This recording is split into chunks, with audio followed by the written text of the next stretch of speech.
Ready to move in premium triplex villas at Bachapalli APR Projects.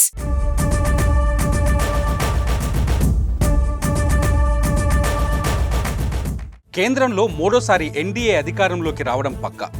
Majority సీట్లు ఎన్ని వస్తాయో లెక్క పెట్టుకోవడమే తరువాయి అంటున్నారు కమలనాథులు. అయితే ఇదంతా ఓవర్ కాన్ఫిడెన్సా అంటే కాదు, ఓన్లీ కాన్ఫిడెన్సే అన్నట్లుగా బీజేపీ అడుగులు వేస్తోంది. దక్షిణాదిలో బలం పుంజుకునేందుకు వ్యూహరచన చేస్తోంది. ఈ క్రమంలోనే ఆంధ్రప్రదేశ్లో పొత్తులో భాగంగా బీజేపీ 6 ఎంపీ స్థానాల్లో పోటీ చేస్తుంది. ఆ పార్టీ ఈ పార్టీ నుంచి వచ్చిన నేతలకు ఇంపార్టెన్స్ ఇవ్వకుండా జనాల్లో నుంచి వచ్చిన నాయకులను ఎన్నికల రణరంగంలోకి దించుతుంది కమలం. ఈ క్రమంలోనే విజయనగరం పార్లమెంటు స్థానానికి బీసీ అభ్యర్థిని బరిలోకి దించుతోంది.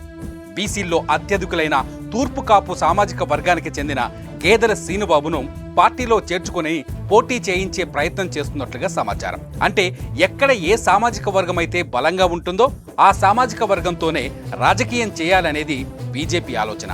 అందుకే గేదెల శ్రీనుబాబును పార్టీలో చేర్చుకొని విజయనగరం ఎంపీగా అతనికి టికెట్ ఇచ్చి గెలిపించుకునే ప్రయత్నాలు చేస్తున్నట్లుగా సమాచారం.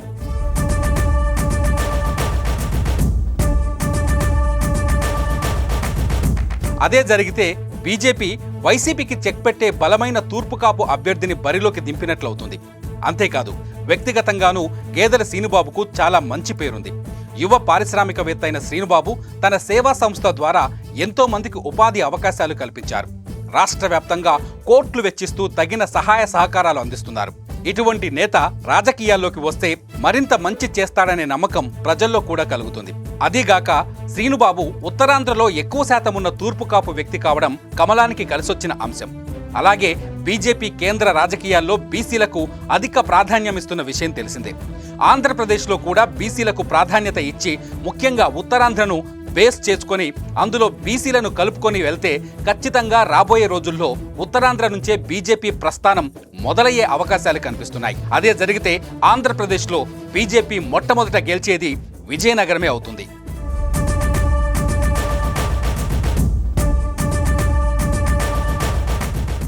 సుమన్ టీవీలో మీ పర్సనల్ అండ్ బిజినెస్ ప్రమోషన్స్ కోసం కింది నెంబర్కి కాంటాక్ట్ చేయండి.